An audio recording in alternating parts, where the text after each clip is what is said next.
Alrighty, so let's take a look at some medium probability setups. So starting on the higher time frame, in this case, we're going to keep it simple and just start at the 4-hour chart.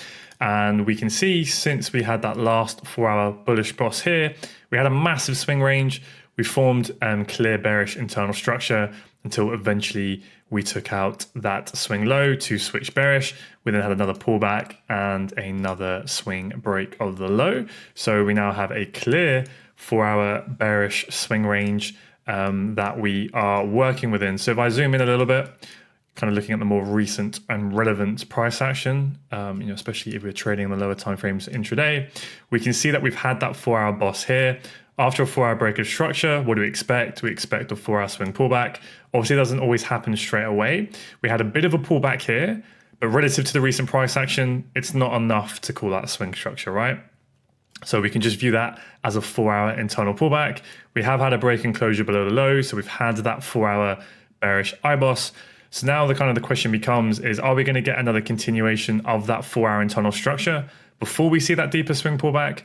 Or is that the pullback already? We've kind of made these relatively equal lows. This could be the liquidation to then start that movement, right, where we get the bullish IBOS and then have that deeper pullback.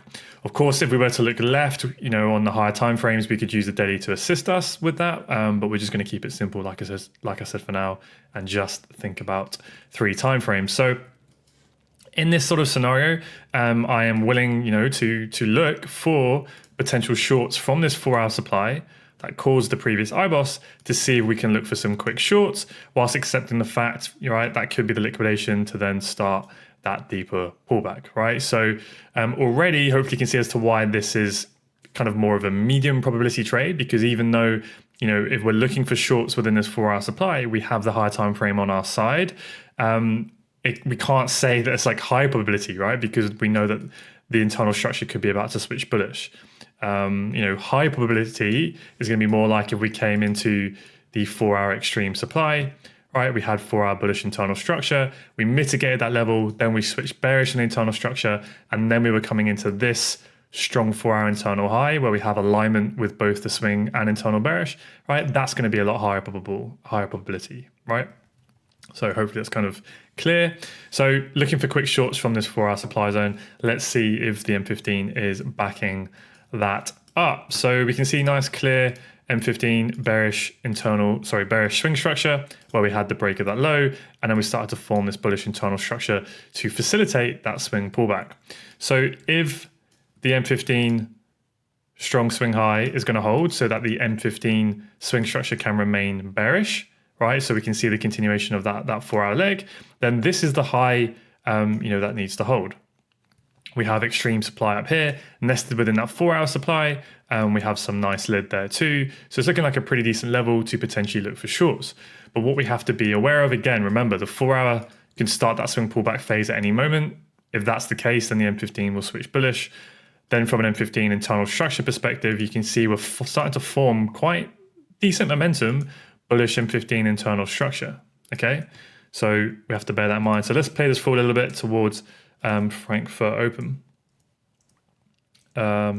So 7 a.m. Frankfurt Open has started. I'm just going to pull this back one candle. So from an M15 perspective, you can see that bullish internal structure continuing. But what else do we have, right? The devil is always in the detail. We had a bearish M15 change of character back here, that M15 shock, which means this is an M15 strong high, right? Because it caused the break of the low. So this potentially could be our strong M15 liquidation into our extreme. So let's have a look on the M5 if we want to take shorts from this extreme M15 supply zone. So what's the first thing we need to wait for anyway? We need to wait for a POI mitigation. So ding, ding, ding, our alert goes off. There's our POI mitigation. So if you wanted to trade this idea, we have the POI mitigation. Second question, do we have a strong liquidation? Yes, we've just seen that on the M15. It's obviously also valid and relevant on the M5. Now, in an ideal world, I kind of prefer it where it's like in the really recent price action where you get that fake break, the liquidation, and then we enter here, and like the very recent price action that almost occurs, within or near the POI. But this is still, decent, right? It's still a strong liquidation that is very near our POI. So we can look to take this trade, right? We've had the liquidation here, but we can't enter on these liquidation candles because we need the POI mitigation. Now we have the POI mitigation. We can see the strong liquidation. We can see that the PBL is still active, right? The PBL has not been mitigated and done its job, right? So if price had say liquidated this level, came into the PBL and then made a higher high, and then we got the mitigation, then I would be looking for a new liquidation to form, okay? But that hasn't happened. The PBL is still active, so therefore we can take the trade. We can set our sell limit, our sell stop order below the low, obviously use your buffers, and we'll give this a bit of a room, give about a pip or so. All right, and then we can target our fixed 3.3, obviously net of commissions around 3R. So that would be the trade setup. We either get tagged in or price pushes up higher. If it pushes up higher, we'll cancel the order. Okay, we're tagged into the position, so now we do nothing. We either take a loss or we take a winner. Now, before I play this out, I do want to talk about the M15. What are the phases here? The phases is that we are shorting pro swing, but we are against the internal trend. So what does that bring us on our phase chart? It brings us on phase B. And this is what we're saying in the theory lesson for medium probability, that for phase B, generally it's always medium probability because we are trading against the internal structure. We don't have it on our side. So when is the time we want to do it? I've actually got the bearish example here. We want to be doing it at the top of the range, right? It's best used when the medium time frame swing pullback is likely going to finish, when we pull back past the EQ, right, when we're in the premium, and ideally it's when we're mitigating the extreme POI, right? This is kind of the last level that has to hold if we're going to continue down. So ideally we want to do phase B here rather than like here or even here, okay? And that's where we are today, which is why I think it's a trade worth taking, even though we are running the risk that this bullish internal structure can hold. There's a lot of strong momentum. We could easily come into this strong internal low, mitigate that demand and shoot up, especially as, remember, the 4-hour chart, we are expecting that 4-hour swing pullback to potentially kick in. So this is why, for me, this trade would never hit that full high probability category, but because of the area of value, because there's an M15 strong liquidation, right, not just an M5, we've got lid to the left, we've got 4-hour supply, the 4-hour internal swing are bearish, right? There's all those things, and potentially there's enough risk reward here for you. So they're just factors you're going to have to make into your decision making, right? We want to stick as much confluence on our side as possible, and let's see how this trade plays out, and it ends up being a winner there. Okay, so hopefully that's kind of clear as to just a standard medium probability trade, at least with the way that I view the markets. Let's take a look at one more medium example. So in this example, we have clear bullish daily swing structure. After the daily swing boss, we are clearly in the swing pullback phase, starting to form that bearish order flow and that bearish structure. If we zoom right in, we can see right where price action is. Now we actually have further room to the downside, further cause for lower prices, where we can see that bearish order flow. Price is pulling back into this daily very, very minor supply zone, right? Cause a break of that fractal low, and potentially there's room to come into this pivot demand before we potentially see the continuation of that swing trend, or of course, we're mitigating this daily range, so there's a bit of bullish pressure coming in.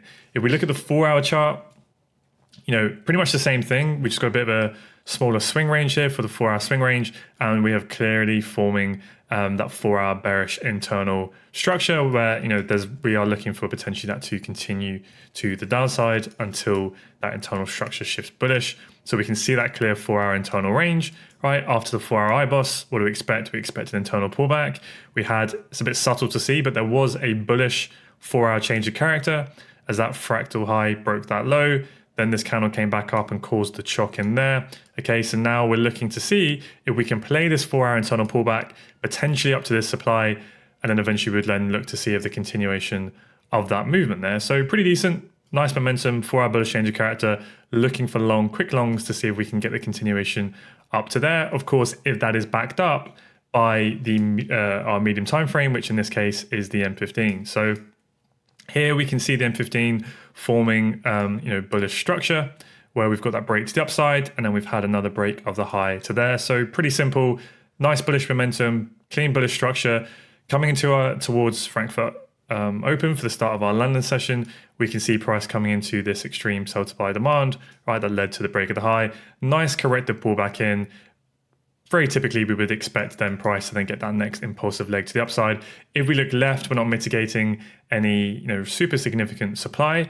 Really, the main negative confluence factor is that we are trading against that 4-hour overall momentum, that 4-hour internal structure, that 4-hour order flow, and we have mitigated the top of that daily supply zone, right? Price doesn't have to come into our 4-hour supply to continue lower. So that is the main negative confluence. And as to why, again, this is a medium probable idea, because it's still significant confluence against the idea. But I don't view it as a low probability trade because of how strong the M15 is in this instance, right? So look for longs from the extreme demand, nice momentum, nothing nearby to the left really.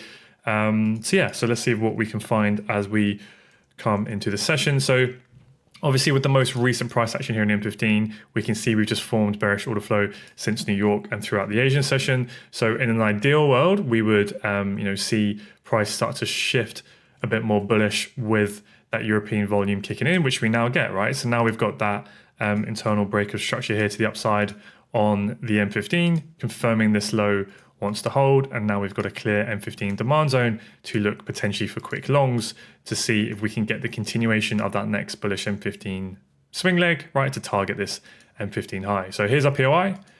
You guys know the drill. We now drop down and we wait for our alerts to go off on the M15 POI. I won't do the alert sound this time. I'll save you the embarrassment of that. Okay, so now we get our POI mitigation. First tick in the box, what's the next thing we need to look for? We need to look for, has there been a strong liquidation? Now this price action is a little bit messy, but if you actually look in, what happened is we came down, we've come up, right? We've come down, then we've come up, we've formed a bullish change of character here. So we actually had an initial M5 choke there, then we've come down, right? This same candle's come down, and then it's broken the high. Okay, so it's a little bit hard to see, but maybe I don't really want to drop down to a lower time frame in case it resets my chart. But essentially we've come up, we've come down, and then we break this high. So it's a bit of a subtle one to see, but if you check the lower time frames, you'll see this then becomes a strong low.